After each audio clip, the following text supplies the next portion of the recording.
This pretty much summarizes the game. Chet thinks he's got an easy bucket. Wemby said, get that out of there. All OKC could do was watch them get clamped up. What's going on, everyone? This is the epic Game 6 duel between the San Antonio Spurs and the Oklahoma City Thunder. And as I predicted, the Spurs are going to come back firing. Julian Champagnie gets us started with that three. And you can see Wemby is making things very difficult for the Thunder. The officiating this game was also slightly different. SGA only had 3 free throw attempts. So it was difficult for him to manufacture those points off the flop.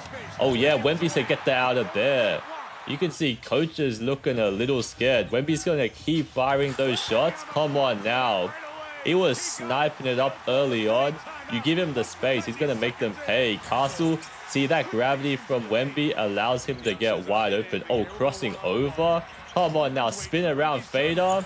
Finally, Wemby is looking aggressive. He doesn't need to wait for the guards to pass in the ball. Just straight up ISO, go left on Hartstein. And he's got the big 2 centers on OKC getting ready to clamp him. So he's going to spin around and do a fadeaway off one leg. That Wemby is going to take over the league. I'm really impressed at how the Spurs guards defended SGA. Held him to 6 out of 18 shooting, 0 of 5 from the 3-point line.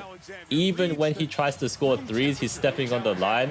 It's just not going his way right now. We're going to see in the next game, can the Thunder come storming back? They're going to strip Wemby right there, open dunk for Lou Dort. But on the Thunder side, SGA had 15 points. That was a team high. No one else scored more than him. They were absolutely bricking tonight. Oh yeah, Vassell's going to line one up. All the guards on the Spurs are so young as well, but they're confident. Give it around another one. He was pulling like crazy. Vassell had 4 3-pointers tonight and looking aggressive. Don't worry about the slip-ups. Give it to Johnson. Another 3. It was raining in the first quarter. Simply looked like OKC had no chance whatsoever. That's so different from the last game as well. We just cannot wait to see what happens in the future because these young teams are still going to go crazy for years to come. De'Aaron Fox straight to Dylan Harper. Rookie pops that 3. See, the confidence is elite. These rookies know they can make their shots and keep pulling it non-stop. He's going to have a bright future. Oh yeah, SGA rolls around. Has to lob it up to Hartstein. They were trapping SGA every single possession. This is a different clip. He has to make this tough fadeaway like that. You live with it. And Wemby going full on attack mode. Step back 3. Oh. Wemby had already made a few 3-pointers by this point. So he said, I'm going to reject this screen and step back. Look how much space he creates with those long legs. And he just pops it wide open basically. And that's going in again. And you see the struggle continues for the Thunder. Wemby wants to pull it. No, fake it this time. Now Castle gets it wide open. Wemby is so smart. As long as he calms his emotions, he gets the right thing done every time. Spin around layup. Exactly what I mean. He took over the game. Even though he only had 28 points, the impact was there. Caruso's going to slice in for one. Once you set the tone early on, it just gets in the minds of the other team. Chet's going to dunk it in, but no. It is not looking like the OKC can come back. Dylan Harper keeps firing those shots. The rookie off the bench had 18 points, 6 out of 9 shooting. Definitely a big factor to why the Spurs won this game. And look at them attacking non-stop. They don't give up. Dylan Harper goes in again. Oh yeah, step back. Nope, bump into the mid. Dylan Harper might be a rookie, but he knows exactly what to do at the right time. Straight up ISO on Caruso, pump fakes, and then bumps his way in. And he's going to go back and shoot that mid-range. That's tough. And almost traveled, but he didn't. Jared McCain lobs it up. Chet, he didn't have that great a game. Going to get stuck a bit and throws it up and in. Seriously, I can't believe everyone on the Thunder only had 10 points or so. It's not looking ideal. I feel like the refereeing has changed it because they were not getting the free throws they wanted. Despite them trying to flop, no calls were happening tonight. This play demonstrates why Wemby's 3-point ability is so important. Just one pump fake, Hartstein is going way out of the screen. So Wemby is basically wide open. Could pass the ball right now, but SGA is too scared to foul and Wemby gets a wide open practice layup. Come on now. You need to consider that the OKC are one of the best defensive teams in the league and Wemby makes them look easy. And the Spurs push up that break, swing it around. Oh no, SGA. Oh yeah, Bryant goes in and dunks that on his head. Bryant may be a rookie, but he shows his impact. SGA is coming over to help and simply just drives on by. Jalen Williams comes to help, but he's going to turn on the Jets and dunk that in. Back scratcher. Okay now. Just look at how aggressive he is. We need to see this type of action in Game 7. Thunder were absolutely struggling. SJ tries to draw something. Nope, has to pass it, and Caruso bails them out. It's just so difficult. They had a few shot clock violations as well. SJ simply gets stuck, has to make that type of shot, you live with it. SJ was struggling to manufacture offense in Game 6. Bryant is doing a great job keeping SJ from driving, forced to do these type of combos. Castle's coming over to help and has to pull this type of shot from the mid-range. That's a Kobe-looking shot. The foul baiting must get fixed for next season because it's ruining the league. Oh yeah, Wemby's gonna light another 3.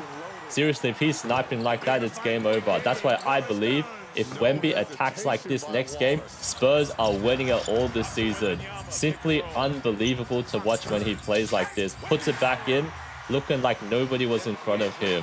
People might be saying I'm glazing him because he doesn't have any MVPs, never won a championship. Well, the future is bright. It's only a matter of time. Get that out of there.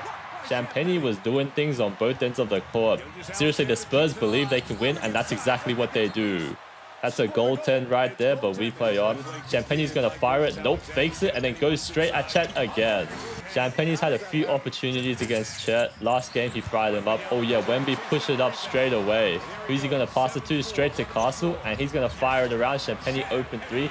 Thunder, they have to make some crazy tough shots. SJ is making a contested 3. Nope, and Chet's there to put it up and in. Sometimes you live with those type of misses, and SJ is starting to cook up Wemby. Oh yeah, isolation, step back mid-range. That's a very tough shot. It doesn't happen often, but we like to see Wemby against SGA 1v1 battle. He's going to fumble a bit, goes straight in, and 7'4", does a step back mid-range, has the confidence to pull it.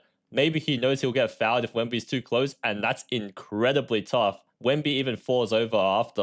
Wemby is looking in attack mode right now. Swing it around. Oh yeah, go in, Fox. He made a rare bucket right there, but Fox played terribly. Only 5 points, 1 out of 9 from the field. Not ideal. But luckily, the other guys were there to step up. Castle and 1. And this is where the lead goes absolutely bonkers. Step back mid-range. OKC couldn't score a bucket for 7 minutes straight. Literally everything for the Spurs was falling down right now. Champagny pump fake rolling in. Every time Chet cannot contest Champagny, just go straight up attack mode. Look how difficult it is. SG is trying to pull another tough shot. Nope, missed that. And the lead is going absolutely insane. 20 plus almost, 30 plus almost. Oh no. Look at these tough shots. Wemby's making an impact. And Chet, that is an incredibly tough shot. That's their first bucket they made in over 7 minutes. Wemby's going to get blocked right there, but it's pretty much the end of the game. By the time we hit the 4th quarter, they were just making it to the end of the game. Oklahoma City Thunder, what is going on? Because this performance, this is a sweep-worthy performance. They're lucky they bounce back very quickly. The in-game adjustments need to happen next game if OKC wants to have a chance of winning. Spurs really turned up the heat. Every shot that OKC were taking was tough this game. It wasn't like the ones that they lost. Sheesh. Castle is going to go attack mode to Barnes. He barely plays, but when he does, makes some shots here and there. And as you can see, Wemby doesn't need to be out there much longer. McCain was a bright spot again. I cannot believe McCain has come all the way from hidden in the bench on the 76ers to starting on OKC and making an impact. Wow, look at that lob. Spurs must continue doing this type of action. Castle, just throw it up anywhere and Wemby can rise up and catch and dunk. No contest by the Thunder either. Just look how high he reaches. It's unreal. Elbow is above the rim and hand above the square and simply just throws it up. Everyone can just watch in amazement. Absolutely insane and gonna break the league in future years to come. Oh yeah, Dylan Harper, so patient with a great pass to the baseline 3. By this point in the game, Wemby was subbed off the court, so you know, they're gonna start preparing for next game. My question is, who will win Game 7? Because this is an absolute unbelievable series. You can't tell game on game. OKC does have home court advantage, so the arena is going to go absolutely bonkers. How many times have we seen a Game 7? I believe the last one in the Western Conference Finals was 2018, Warriors and Rockets, and that game was absurd because they went down to the wire and the winner of that basically won the finals. So are we going to have an OKC Knicks finals or are we going to have a Spurs and Knicks finals? Either way, fans are going to be eating. I do like that in this game, the officiating allowed a lot more physical contact. No flopping fouls were called for SGA tonight. 3 free throw attempts only. I know the Spurs stepped up their defense, but definitely wasn't getting the calls that he's used to. OKC was complaining a lot. Not only does SGA do that foul baiting flop movement, it kind of translated to the other teammates as well. So they were trying to draw fouls and no calls were happening. All the bench players are out, and that's the wrap. So the Spurs take care of business. This is exactly what I predicted before the series started. We got a game 7. So stay tuned if you want to see more. Feel free to give a like and subscribe. Who do you think is going to win the championships? I'm going to cover to the end. I'll see you guys later.